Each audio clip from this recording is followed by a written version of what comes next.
Olá, amados, graça e paz a todos. Sejam bem-vindos. O Senhor te abençoe e te guarde. O Senhor abençoe sua casa, sua família, seu ministério. O Senhor te abençoe muitíssimo.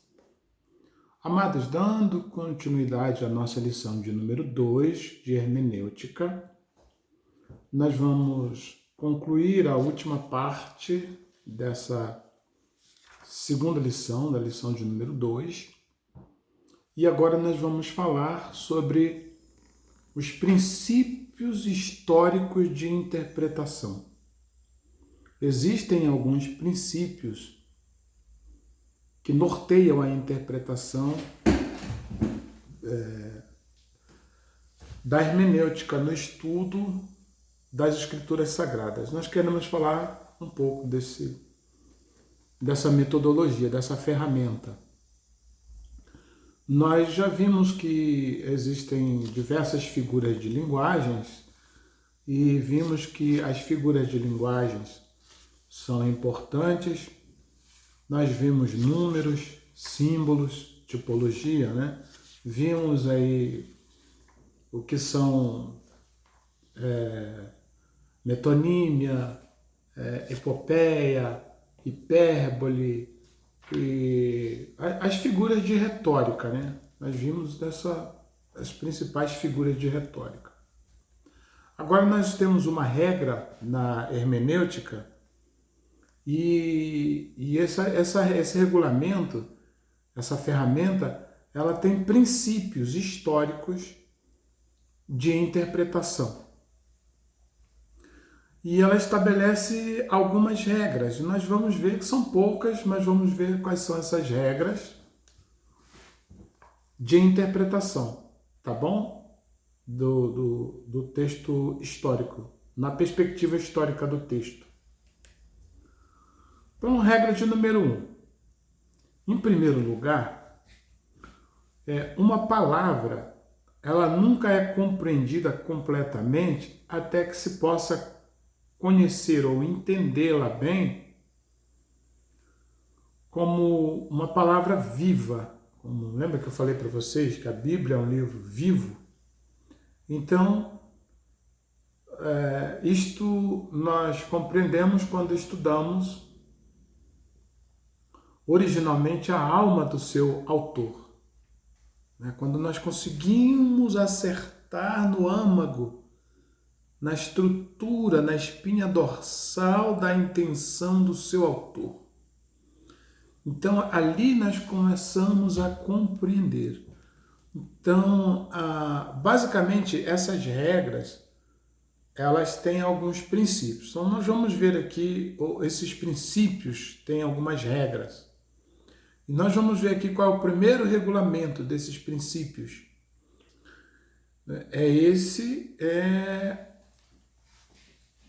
Na interpretação, existe uma regra que é histórica. A regra histórica, na interpretação histórica de um livro, é natural que se faça algumas perguntas, como, em primeiro lugar, você vai querer saber quem é o autor desta obra, deste livro. Quem é o autor? Alguns livros da Bíblia, eles mencionam os autores, outros não mencionam os autores. Mesmo assim, se isto for considerado em questão de nomes, mesmo que seja... se você tem uma identificação com o autor, isso aí só o nome é fácil de responder. Quem é o autor? Fulano de tal. Então você tem lá o nome do autor. Mas não se trata apenas de conhecer meramente o autor, tá? Porque o mero conhecimento do nome do autor de um livro não é o suficiente para dar uma boa interpretação das Escrituras. Uma boa análise deve ir além de conhecer o nome do autor, mas conhecer o seu caráter, o seu temperamento, a sua disposição e habilidades como como modo de pensar e etc. Né? Então, fazer uma historiografia, se for possível, né? uma biografia histórica, para que se possa compreender, chegar na identidade desse autor e buscar lá no profundo da sua alma, analisar lá sua formação, seu caráter, sua estrutura. Você vai conseguir atingir o seu pensamento, sua maneira de escrever,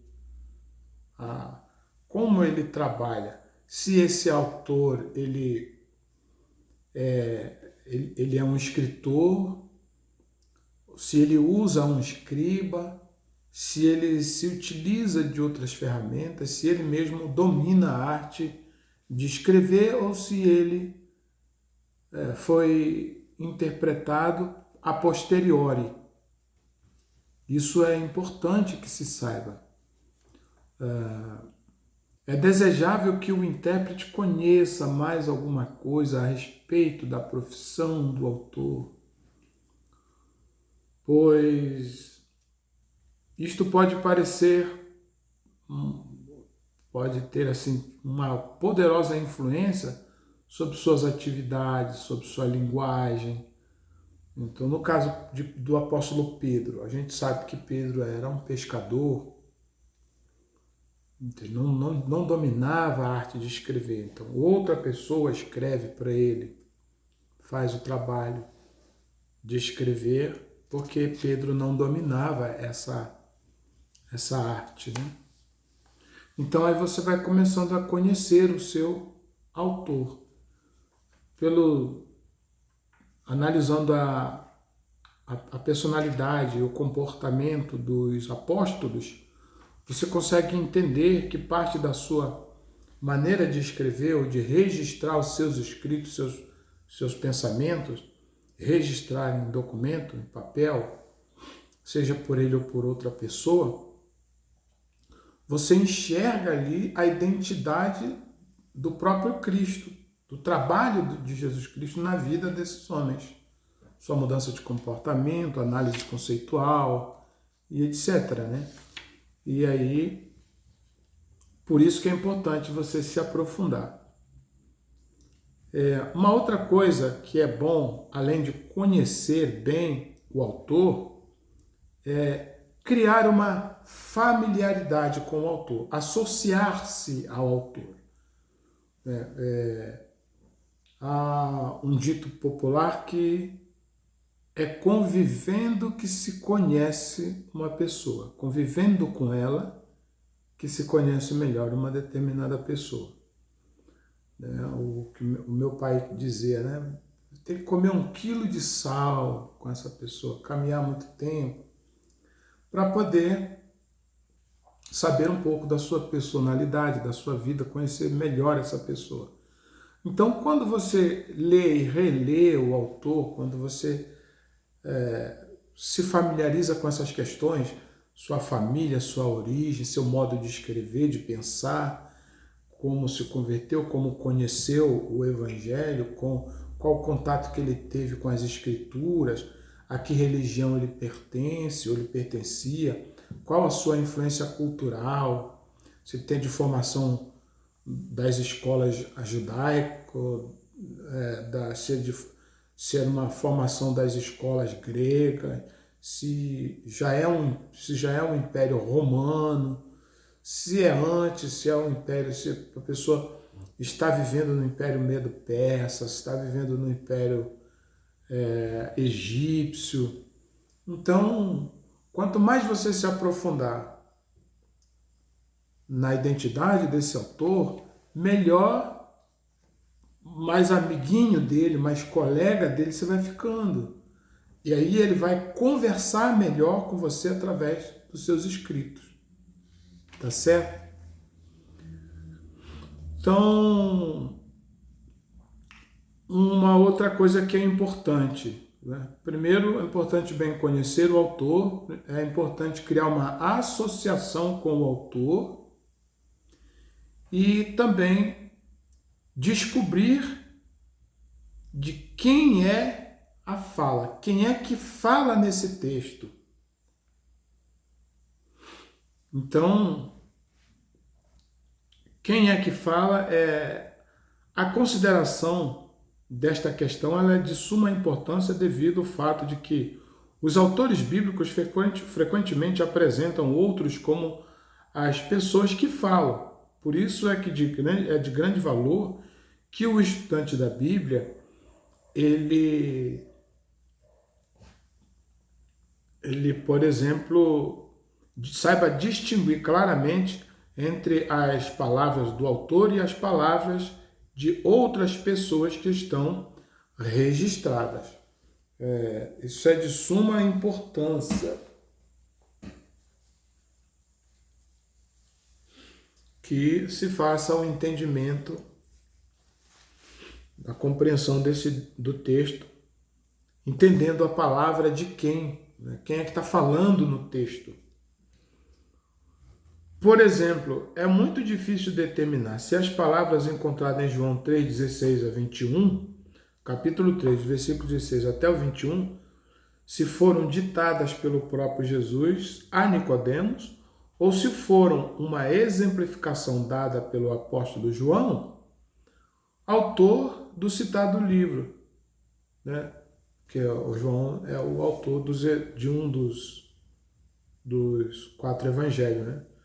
Já nos profetas, as mudanças rápidas do humano para o divino, elas são, em geral, facilmente conhecidas pela mudança da terceira pessoa para a primeira na regra gramatical. Então, nessa mudança de regras de gramática, verbos e advérbios, etc., você vai conseguindo chegar a saber quem está falando e quem é o escritor. Segunda regra, é impossível entender um autor e interpretar corretamente suas palavras sem que ele seja visto à luz das circunstâncias históricas. Então, entenda bem, particularmente quanto aos escritos bíblicos, quanto aos escritores bíblicos, eles estiveram sujeitos às circunstâncias geográficas, políticas, religiosas, fatos que influenciaram sensivelmente seus escritos. Então, esse tema, essas regras aqui básicas, elas são importantes porque você vai precisar conhecer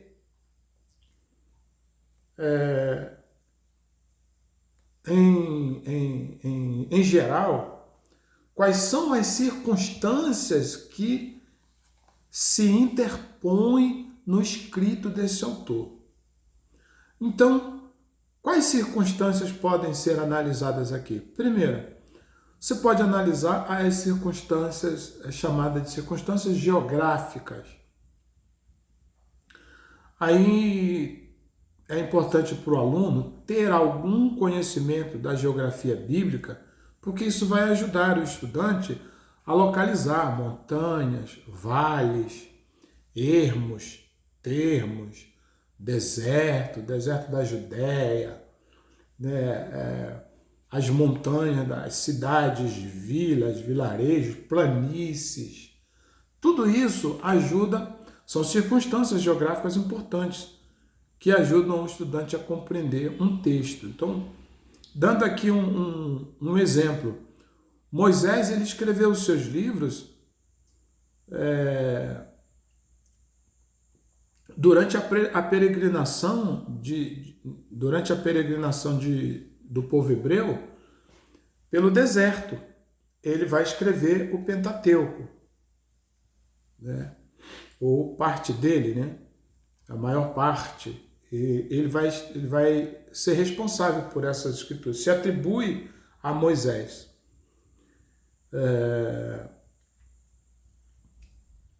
Já no caso de Josué Josué ele escreveu seu livro no meio de uma batalha, em plena guerra travada, rolando, ele escreve, né, o seu livro. Já Daniel, ele escreve ele escreve a sua obra escravo, né, cativo na Babilônia. Ele está preso em Babilônia quando ele começa a desenvolver o seu trabalho escriturístico. Então, os registros são importantes.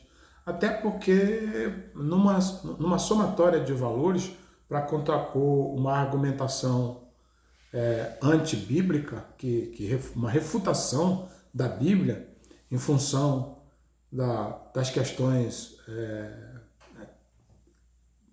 históricas ou filosóficas. Então, um debate com ateus, com pessoas de outros ramos de fé, que descreiam da Bíblia, por exemplo, aí eles vão fazer citações e não vão poder fugir dos fatos registrados na Bíblia, que são originários de uma geografia conhecida, bem conhecida, estudada e muito bem estudada pela arqueologia, pelos historiadores, pelos sociólogos, pelos antropólogos. Essas pessoas vasculharam as regiões e estudando a sua geografia, a sua historicidade, à luz da antropologia, à luz da sociologia, e não há como fugir às regras de análise das circunstâncias geográficas. Tá? Isso vai ajudar demais o aluno a ter o entendimento. Existem bons livros para ajudar a resolver essas questões geográficas. A segunda regrinha são as circunstâncias políticas. As circunstâncias políticas de um povo também deixam profunda impressão, né? Impressão sobre a sua literatura. Fica impregnado na literatura de um povo as suas circunstâncias políticas, tá certo? A Bíblia ela contém ampla evidência disto, o que obriga o intérprete das Escrituras a ter algum conhecimento da organização política das nações no texto bíblico. Qual o leitor da Bíblia que, ignorando as circunstâncias políticas sobre as quais se achava o apóstolo Paulo, pode compreender 1 Coríntios capítulo 12, versículo 3. Portanto, vos quero fazer compreender que ninguém que fala pelo Espírito de Deus diz Jesus é anátema. E ninguém pode dizer que Jesus é o Senhor senão pelo Espírito Santo. Então hoje é fácil para alguém confessar que Jesus é o Senhor, porém nos dias de Paulo não era. Era muito diferente. Porque hoje você tem as escrituras, os elementos comprobatórios que sustentem a base de sua fé. Você imagina no mundo do apóstolo Paulo, no mundo da evangelização dos povos gentílicos, onde ninguém tinha a Bíblia Sagrada. Não havia uma informação segura, palpável, uma literatura. E também um outro problema recorrente a essa época é que a cada 1000 pessoas você tinha menos de 50 pessoas a cada 1000 você tinha menos de 50 pessoas que dominavam as técnicas de escrever e de ler. Leitura e escrever. Sim, escrever bem, ler e ler bem. Não é? Não estamos falando de analfabetismo funcional. Estamos falando de ler, escrever bem. Então, não era uma superpopulação de pessoas que dominavam a escritura, que sabiam desenvolver uma leitura técnica ou uma leitura poética, histórica. Nem encontrar-se qualquer tipo de leitura era muito difícil. Tá? E Então, a importância dessas circunstâncias políticas, elas são fundamentais para você compreender em que situação a igreja se encontrava, ou o escritor, o autor se encontrava, sobre que domínio político ele se encontrava, né? Porque você comparar a história dos hebreus no Império Egípcio é uma coisa, no Império Babilônico é outra estrutura, outra coisa, e no Império Romano ou no Império Greco-Romano são bem diferentes, né? Coisas bem diferentes. As circunstâncias são outras.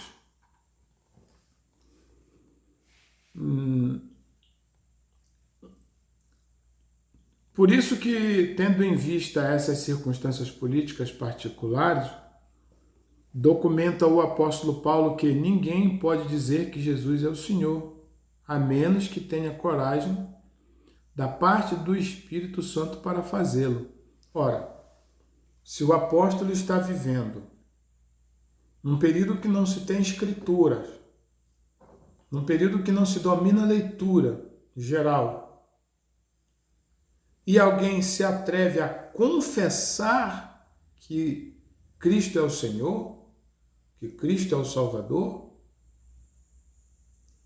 com risco de perder o seu pescoço na guilhotina, de ser queimado pelo imperador, para fazê-lo somente debaixo de uma inspiração, de uma revelação muito grande, de uma descoberta muito poderosa, dada pelo Espírito Santo de Deus a essas pessoas. Do contrário, não se tinha condições de fazer tal afirmação. A outra são as circunstâncias religiosas. Primeiro você tem as circunstâncias geográficas, as circunstâncias políticas e as circunstâncias religiosas. É de se esperar que o leitor da Bíblia se lembre que a vida espiritual de Israel sempre esteve em altos e baixos. Desde o período dos juízes até a sua total desatenção no primeiro século da nossa era, como, por exemplo, esconder o zelo de Elias em meio à extrema idolatria da casa de Israel e abafar os gemidos de lágrimas de Jeremias em face da obstinada rebeldia dos moradores de Jerusalém dos seus dias. Então, as circunstâncias religiosas é importante para você perceber se o povo está em alta ou se está em baixa, se está em obediência ou se está em queda livre espiritual. Porque estando em idolatria, né, quanto muitas vezes Israel foi subjugado por idólatras, são circunstâncias que é extremamente importante para o leitor fazer o leitor da Bíblia, o estudante, ter uma boa compreensão e poder assim formatar o seu pensamento. Então vamos para a terceira regra, né? Então, os princípios de uma boa, os princípios históricos de interpretação, primeiro, regra de número 1, uma palavra que nunca é compreendida completamente até que se possa entendê-la como palavra viva, isto é, originada na alma do autor. Aí vem conhecer o autor, associar-se ao autor e descobrir qual é a fala, que são questões importantes a considerar. A regra número 2 é impossível entender um autor, interpretar corretamente as suas palavras, sem que ele seja visto à luz de suas circunstâncias históricas. Aí vem a circunstância histórica, a geográfica, a política e a circunstância religiosa. Agora, a terceira e última regra, a terceira regra é, uma vez que as escrituras se originaram de modo histórico, elas também devem ser interpretadas à luz da história. E aqui, meus amados, eu vou fazer um um adendo, porque aqui tem uma questão importante a considerar, porque não é porque existem essas regras, não significa que quando a Bíblia, tudo aquilo que a Bíblia vai falar conosco, tudo que possa ser explicado historicamente, como uma revelação sobrenatural, a Bíblia como revelação sobrenatural, ela transcende todos os limites dessas regras, da história. A Bíblia, ela é um livro sobrenatural, ela transcende. Então, não é porque ela pode ser interpretada também historicamente que ela perca o seu valor como ferramenta de Deus sobrenatural, tá certo? Então, aqui é o que nosso conhecimento consegue desvendar, é o que está revelado por intermédio da nossa condição de interpretar aquilo que está claro e evidente para nós. Não estamos mudando esta metodologia, né? Não é porque um determinado texto pode ser interpretado historicamente que encontrou a sua explicação já resolve tudo. Ao começar o estudo de uma passagem da Escritura, imagina-se um investigador em busca de fatos e evidências, até que possa levar a uma conclusão satisfatória. Para que isso se torne possível, levante as seguintes questões.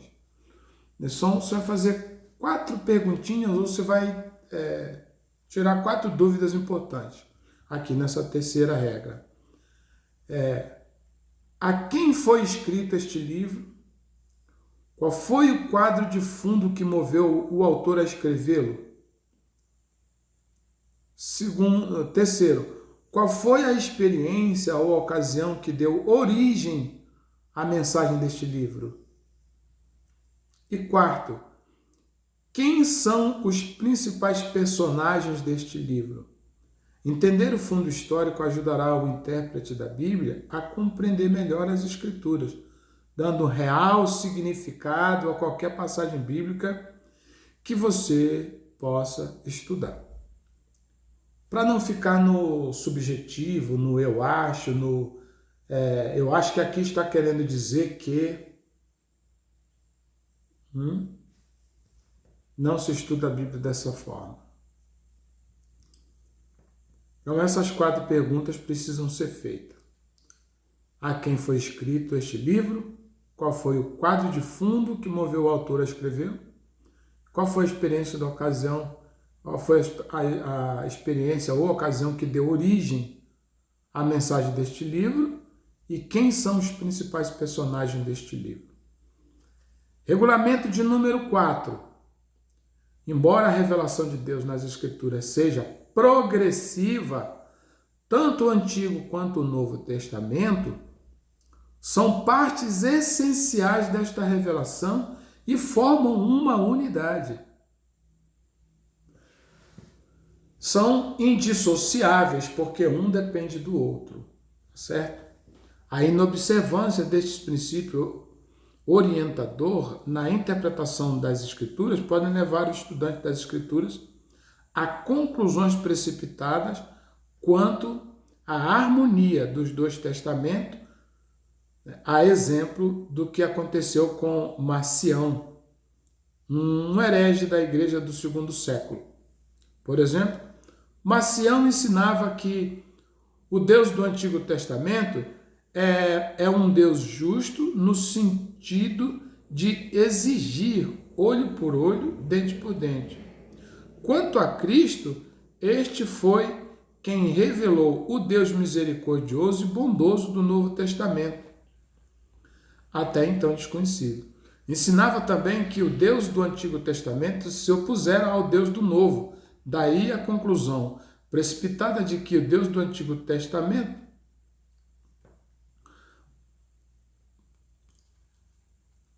parecer tão severo e contraditório quanto o que enquanto que o Deus do Novo Testamento é mais amoroso e cheio de graça. A conclusão que chegamos é que a revelação que Deus faz de si mesmo é progressiva à medida que você vai lendo a Bíblia, mas o seu caráter é imutável. Portanto, ao estudar a Bíblia, você pode considerá-los duas partes igualmente importantes do mesmo livro e não dois livros separados. Essa cisão, ela não existe, porque tecnicamente uma depende da outra. Tá certo? Não dá para compreender. Imagine um estudante tentando compreender o Antigo Testamento sem o Novo. E uma pessoa tendo o Novo Testamento e tentando compreendê-lo sem a existência do Antigo. Não tem como. Porque na somatória dos dois, você tem um todo e tem uma revelação completa, total, cabal, começo, meio e fim. Então vamos para a quinta regra. Os fatos ou acontecimentos históricos se tornam símbolos de verdades espirituais somente se as Escrituras assim o designarem.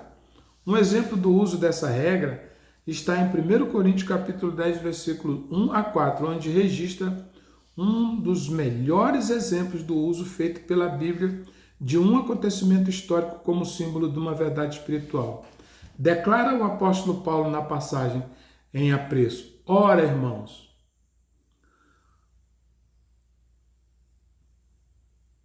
não quero que ignoreis que nossos pais estiveram todos debaixo da nuvem e todos passaram pelo mar. Todos foram batizados em Moisés na nuvem e no mar. E todos comeram de uma mesma comida espiritual e beberam todos de uma mesma bebida espiritual. Porque bebiam da pedra espiritual que os seguia. E a pedra era Cristo. Olha quanta linguagem aqui nós passamos já em análise nas figuras de retórica. E olha a maioria, muitas delas aqui, né? Note que o texto bíblico aplica cada símbolo ao fato e pessoas simbolizados. A passagem dos israelitas pelo mar fala do batismo figurado. A pedra da qual Israel bebeu era Cristo. Fazer o texto dizer mais que Paulo realmente queria que ele dissesse só contribuiu para o prejuízo. Por exemplo, dizer que o Mar Vermelho simboliza o sangue de Jesus, que oferece caminho para entrar na Canaã celestial, é fazer interpretação imprópria da passagem supracitada. Então, cada coisa está encaixada exatamente no seu lugar. E o que passa disso vira um pretexto para cair no laço da heresia. Bem? Deus abençoe a todos. Chegamos ao fim da lição de número 2. Próximo vídeo que estarei gravando será para a lição de número 3. Deus abençoe a todos. Um forte abraço, a paz do Senhor. Que o Senhor te abençoe e te guarde, você, sua casa, sua família, seu ministério e sua vida espiritual.